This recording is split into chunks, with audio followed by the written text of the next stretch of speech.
Yeah, you want a piece of me? Yeah, you want a piece of me? You want to fight? Right, here we go. No one enjoys being sucker punched, including players of the world's greatest role-playing game. Hey friends, my name's Timothy, though some people do call me Tim. Today we're going to discuss how Telegraphing Danger can help you improve your game of Dungeons & Dragons. Let's get to it. Telegraphing Danger is an art form that is used in a lot of media that we consume. If you've ever watched a thriller or a murder mystery, then you've probably been on the receiving end of a number of different types of telegraphing of danger. Not every scare, after all, during a movie can be a jump scare as something leaps out at you when you weren't necessarily expecting it. And yet, for some reason, when we are attempting to surprise our players with danger in Dungeons & Dragons, we think that we need to make it come out of the blue just like one of those jump scares. What we fail to recognize is that in those other forms of media, those scares that are thrown at us are carefully crafted. Have you ever watched or read a murder mystery where at the very, very end, the culprit was revealed and it was somebody that you had never even met during the course of the story? I know I have, and I personally feel kind of cheated when that's the author's answer to keeping us in the dark throughout the movie. If I can't have had some clue that this guy was the bad guy, I don't want him to be the bad guy at the end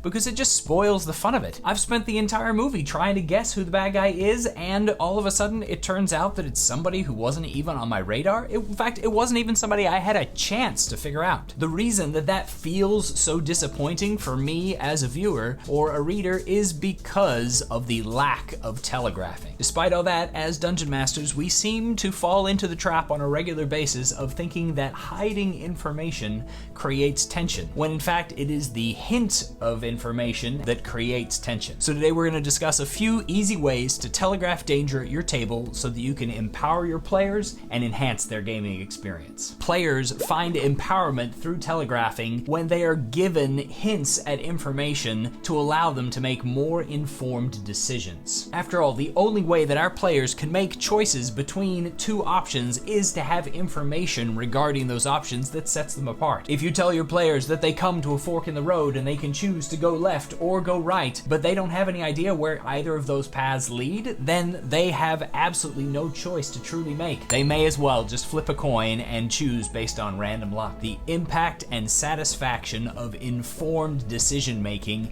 cannot be stated enough as to the importance of it at your table. Taking the opportunity to telegraph the danger that lives in your world will instantaneously improve your game. Because you're telegraphing danger and other circumstances in your world, and your players are able to make informed decisions, they're not only able to engage in more strategic gameplay, but the tension level rises as their decisions begin to have consequences that they can foresee. Much like one of those age-old scenes where a anti-hero starts pulling random objects out of their bag, leaving them to decide what kind of torture is going to come from a rubber ducky, a remote control, and a coffee mug. By telegraphing the danger into our world in such a fashion that players need to put together the clues, they are going to have that opportunity to increase their own tension with their own imagination. This is going to continue to immerse them further into the circumstance as that fear and worry rises within them of what might be around the next corner. If your players don't have some kind of a hint that there was a danger for them to avoid or to walk into, then when it's sprung on them, it just feels cheap and frustrating for a lot of our players. Part of the bad rap that Gary Gygax got for his adversarial sort of style towards his players was because some people didn't necessarily notice that he put many, many clues into his game, trying to allow people to see what was coming as long as they were careful. His players, the ones that enjoyed that style of play, recognized that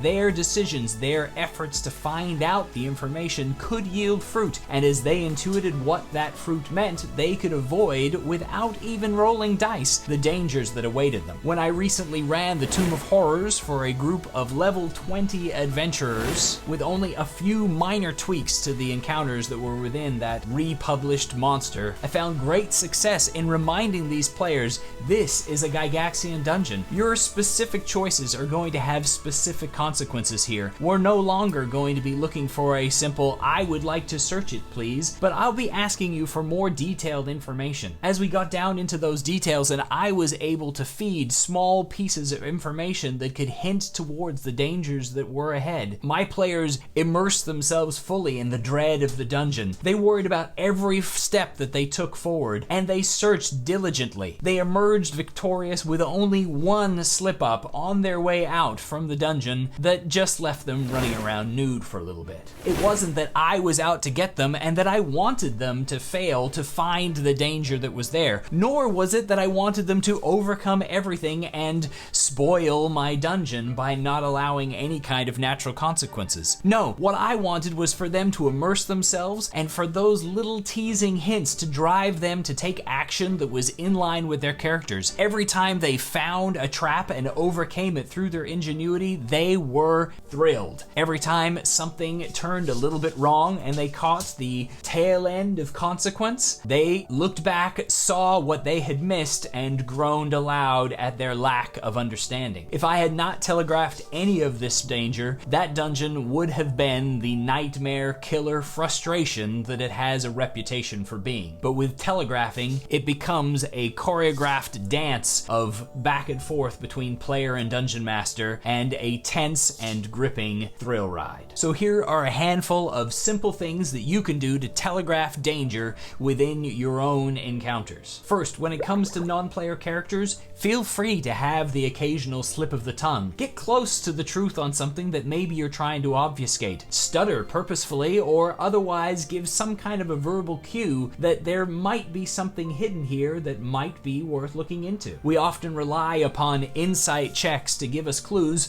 but insight checks are not lie detectors, and even when a player calls for an insight check, what they're really asking for you to do is to telegraph the situation. A bead of sweat, a stuttered word, an anxious glance over towards a certain person in the room all give valuable insight and answer to the questions that are asked without just saying, yes, he's lying. Another way you can improve your game through telegraphing is to ask yourself the question, what sign would there be that this is here? In the case, for instance, of a mimic, something that is indistinguishable from the form that it is taken, you'll notice that most published adventures that include a mimic include some small hint of telegraphing for that creature's presence. In one adventure, there's a chair out of place. In another, rubble around a statue. And in another, a suspicious lack of frost. Though those mimics are indistinguishable from the item that they are pretending to be, those tiny hints allow the players to look back after they have been caught by this mimic and say, oh no, if only I had noticed. Or they allow that player to look towards that situation and say, I see that there is something different here. Take the time to think about what sign there would be that your danger exists in the world. Ask yourself how you can hint at what might be in the next room over,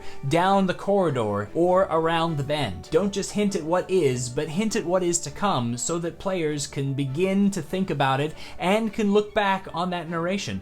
By removing it a step, you increase the difficulty, but also the payout when your players figure out what's going on. Ultimately, when it comes to exploration and running around the world, you can rarely do too much telegraphing if you are not giving away the actual final result. When it comes down to it, if I had to choose between a player figuring out the danger that was around the corner and feeling satisfied at having done so, or feeling frustrated that I didn't give them any kind of sign that what was coming, I'm always going to pick the former. In a lot of cases, we're just looking for that opportunity for them to still be surprised, but then look back and see the clues that we had been giving them and have that realization. That moment of reward at looking back and being able to see how they could have succeeded even when they failed has real meaning for most players. It's exactly like watching that murder mystery, and when finally the hood is taken off and Scooby-Doo's adversary is revealed, we thought, I know how it could have been that guy. We're able to watch back as the clues are relayed again before our eyes, and we say, yes, I should have seen that. Yes, I could have figured that out, even if we had not a clue at all. When it comes to battle in combat, we can also telegraph to our players in a number of ways that are very helpful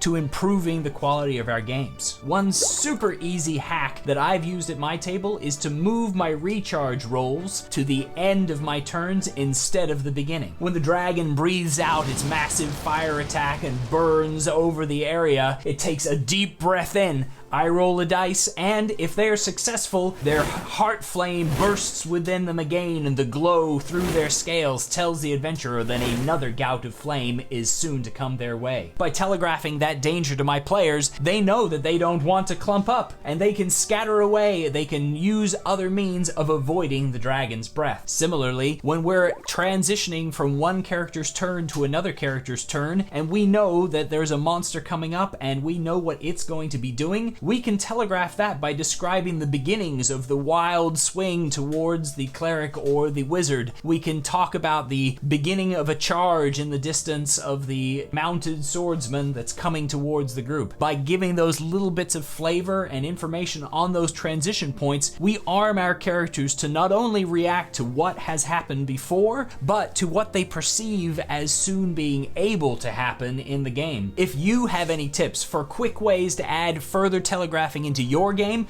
I'd love for you to leave them in the comments for the rest of the community. There's always another opinion, and I would love to hear yours.